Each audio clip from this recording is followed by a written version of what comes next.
ইমানদার হয়ে ইন্তেকাল বরণ করবেন। আমার নবীর কদমে একজন ইহুদির ছেলে আসতো। কে আসতো?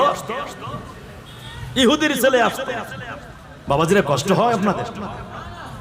কথা কয় না, কষ্ট হয়? ইহুদির ছেলে আসতো।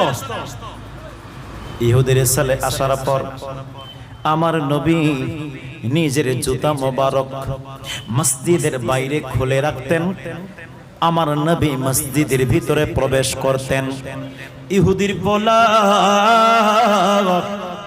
আমার নবীর জুতো মোবারক এইবার সিনার মধ্যে নিয়ে একদম দাঁড়ায় থাকতেন নবীজি না আসা পর্যন্ত। আমার নবী না আসা পর্যন্ত জুতো মোবারক নিয়ে দাঁড়ায় থাকতেন। রাজবক ভাইরা, ও মুরব্বি বাবাজিরা, আল্লাহর নবী রাসূল আরবি সাল্লাল্লাহু তাআলা আলাইহি ওয়াসাল্লাম এইবার যখন এই কাজটা প্রায় করতেন হঠাৎ করে ওই যুবক ছেলেটা নাই। ইহুদির পোলা আসতেছে না। একদিন চলে যায়, আসে না। 2 দিন হয়ে গেল, আসে না। 3 দিন হয়ে যায়, আসে না। আমার মায়ের নবী তার খবর নিলেন। কার খবর নিলেন? জোরে কন্যা, কার খবর নিলেন? ভালোবাসা দিলে ভালোবাসা পাওয়া যায়। কথা কন ঠিক কিনা? এখান থেকে একটা দলিল পাওয়া যায়, যে নবী নবী করবে তার জন্য আমার নবী উম্মতি উম্মতি করবেন। কতক্ষণ ঠিক কিনা? যেই ব্যক্তি নবী নবী করবে আমার নবী তার জন্য উম্মতি উম্মতি করবে। ও আমার বন্ধুরা রে, যুবক ভাইরা, ও মুরব্বী বাবারা, আল্লাহর নবী আর সহ্য হলো না। মায়ের নবী রহমতের সমুদ্রের মধ্যে ঢেউ চলে আসলো। আমার নবী ডাক দিয়া বলেন, সাহাবী রে, ও আমার সাহাবী, যাও না যাও। ইহুদির বলা আসছে না। 1 দিন হয়ে গেল, খবর নাই। 2 দিন হয়ে গেল, খবর নাই। 3 দিন হয়ে গেল, খবর নাই।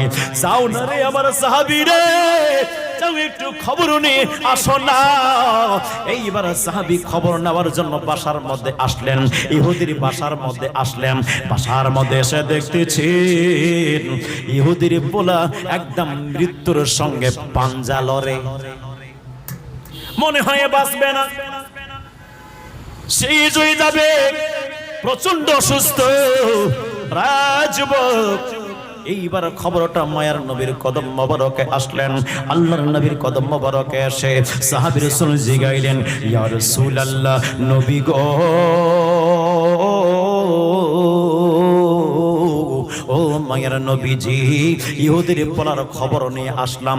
কি খবর বলো? হুজুর, ছেলেটি অত্যন্ত অসুস্থ আছে, মনে হয় বাঁচবে না, ইন্তেকাল করে যাবে, একদম মরা মরা ভাব আছে। আমার নবী ডাক দিয়া বলেন, সাহাবীরা রে, আমার সাহাবীরা, আমি এখন তার দেখতে যাব। তোরা যদি কেউ যেতে চাও আমার সাথে চলো, ইহুদির বাসায় যাব। ইহুদির বাসায় নবী রাহমাতাল লিল আলামিন আগমন করতেছে। আমার নবী যারে বাসা যাবে রহমত হবে কি হবে না? কথা কন হবে কি না? নবীরে যে একবার স্বপ্ন থেকে দেখবে তার শরীর থেকে জাহান্নামের আগুন হারাম হয়ে যাবে। আমরা নবীরে দেখতে চাই কি চাই না? চাই না? 2 হাত তুলে বলি, কারা কারা চাই ইয়া রাসূলুল্লাহ বলেন। আরো জোরে বলি ইয়া রাসূলুল্লাহ। মাশাআল্লাহ, হাত নামান। গভীর মনোযোগ। আমার নবীজি ইহুদির বাসার মধ্যে যাওয়ার আগেই মালাকুল মউত চলে আসছে। ওই ইহুদির পোলার জান কবজ করার জন্য, জান নেওয়ার জন্য। ইহুদির পোলার বন্ধুরা রে আমার, ও যুবক ভাইরা রে, একটু গভীর মনোযোগের কান লাগান। আমার মায়ের নবী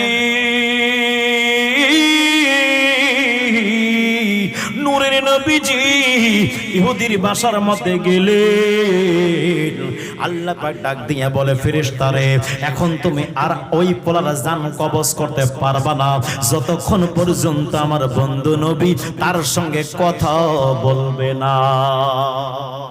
জোরে বলেন না সুবহানাল্লাহ, আরো জোরে বলেন সুবহানাল্লাহ।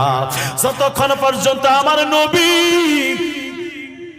তার সঙ্গে কথা বলবে না ততক্ষণ পর্যন্ত যাইতে পারবা না। রাজীব ও মুরব্বি বাবারা, গভীর মনোযোগের এক লাগাম। এইবার মালাকুল মউত একবারে সাইডে দাঁড়ায় গেলেন, সুন্দর করে আদব সহকারে দাঁড়ায় গেলেন।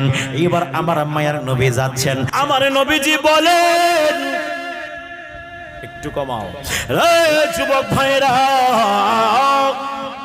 গভীর মনোযোগ। এইবার মায়ের নবী রাসূল পাক সাল্লাল্লাহু তাআলা আলাইহি ওয়াসাল্লাম ইহুদির পোলার কাছে আসলেন। মনে আছে কতক্ষণ মনে আছে? ইহুদির পোলার কাছে আসলেন, আল্লাহর নবীকে দেখে ইহুদির পোলা উঠতে চাইলেন। নবী আমার বললেন, রে ইহুদির পোলা, উঠো না উঠো না উঠো না, শুয়ে থাকো, তুমি যেহেতু অসুস্থ শুয়ে থাকো। আমার নবী বললেন, ইহুদির পোলা রে, আমারে ভালোবাসো কি বাসো না?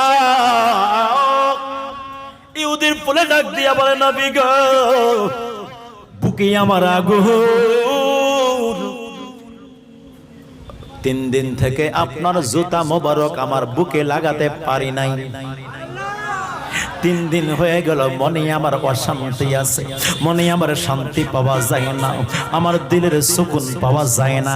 ওরে আমার বন্ধু রে, ও যুবক ভাইরা, এটাই বুঝবেন, এখান থেকে একটা দলিল পাওয়া যায়। রাসূল পাকের প্রেমিক যারা হয়ে গেছে রে বাবা, নবীজির প্রেমিক যারা হয়ে গেছে রে বন্ধু, রাসূল পাকের নাম ছাড়া তারে ভালো লাগবে না, নবীর প্রেম ছাড়া তারে ভালো লাগবে না। এই জন্য রে বন্ধু, যারা সত্যিকারের নবী প্রেমিক রয়েছে, যারা সত্যিকার নবী প্রেমিক রয়েছে, তারা কোনো দিনের জন্য ডলারে বিক্রি হবে না, তারা কোনো দিনের জন্য টাকায় বিক্রি হবে না, তারা কোনো দিনের জন্য আপনার অর্থে বিক্রি হবে না, তারা কোনো দিনের জন্য সম্মানে বিক্রি হবে না। কথা বলেন ঠিক কিনা? ইমানদাররা জীবন দিতে পারে রে, কিন্তু ইমান দিতে পারে না। কথা বলেন ঠিক ঠিক না? এই জন্য যুবক ভাইরা আমার, ইহুদির পোলা আমার নবীরে বলেছি, হুজুর আমি আপনাকে ভালোবাসি। আমার নবীজি ডাক দিয়া বললেন, তুমি যদি আমারে ভালোবাসো, আমি যে কাজে কষ্ট পাবো তুমি কোটা চাপা না। হুজুর চাই না। তুমি কি চাও না আমি কোন কাজে খুশি হই? আমি খুশি হলে তোমাকে ভালো লাগবে কি লাগবে না? অবশ্যই লাগবে হুজুর। ওরে ইহুদির পোলা রে, বড় খুশি হইতাম যদি তুমি ঈমান নিয়ে আসতা। ইহুদির পোলা একবার বাবার দিকে তাকায়, একবার মায়ের, একবার নবীর দিকে তাকায়, একবার বাবার দিকে তাকায়, একবার নবীর দিকে তাকায়। এইবার বাবা ডাক দিয়া বলে, বাবা রে, ওরে আমার ছেলে, কি দেখতেছো, কি দেখতেছো? আমি এতদিন জানতাম তুমি মনে হয় মুহাম্মদ রে ভালোবাসো, তুমি মনে হয় নবীরে শুধু ভালোবাসো, আজকে অবস্থা দেখলাম আলাদা। কি দেখছেন আব্বাজান? বলে এতদিন জানতাম তুমি শুধু ওনারকে ভালোবাসো, উনি মনে হয় তোমারে ভালোবাসে না। আরে আজকে দেখলাম তুমি, উনি তোমারে ভালোবাসে রে, তুমি ওনারে ভালোবাসো, উনি তোমারে ভালোবাসে। অতএব মাঝখানে আমি বাধা দিব না, উনি যেটা বলছে তুমি কালেমা পড়ে মুসলমান হয়ে যাও। সেই মাত্র কালেমা পড়ি মুসলমান হয়ে গেলেন। এইবার আমার নবীজি মুসলমান বানানোর পরে ঘর থেকে যেই মাত্র বের হয়ে গেল, মালাকুল মউত তার জানখানা নিয়ে চলে গেল। আল্লাহর নবী মসজিদে নববীতে প্রবেশ করলেন। যে সমস্ত সাহাবী রাসূল নবীর সঙ্গে আসেন নাই, ওনারা মসজিদে নববীতে বসেছিলেন। ওনারা আমার নবীকে দেখার পরে বলেন, ইয়া রাসূলুল্লাহ, ইয়া হাবিবাল্লাহ, আপনি হাসছেন, মুস্কি মুস্কি হাসছেন, এটা কারণকে জানতে পারি? আপনি কি জানতে পারেন? আমরা কি জানতে পারি? ও আমার নবী, আমার নবীজি ডাক দিয়ে বলেন, সাহাবারা রে, আমি কেন হাসতেছি তোরা জানতে চাও? তাহলে শোনো শোনো, কেন হাসতেছি? আমি এই জন্য হাসতেছি, আমি যাওয়ার কারণে ইহুদির পোলাকে জাহান্নাম থেকে বের করে জান্নাতি করে দিলাম।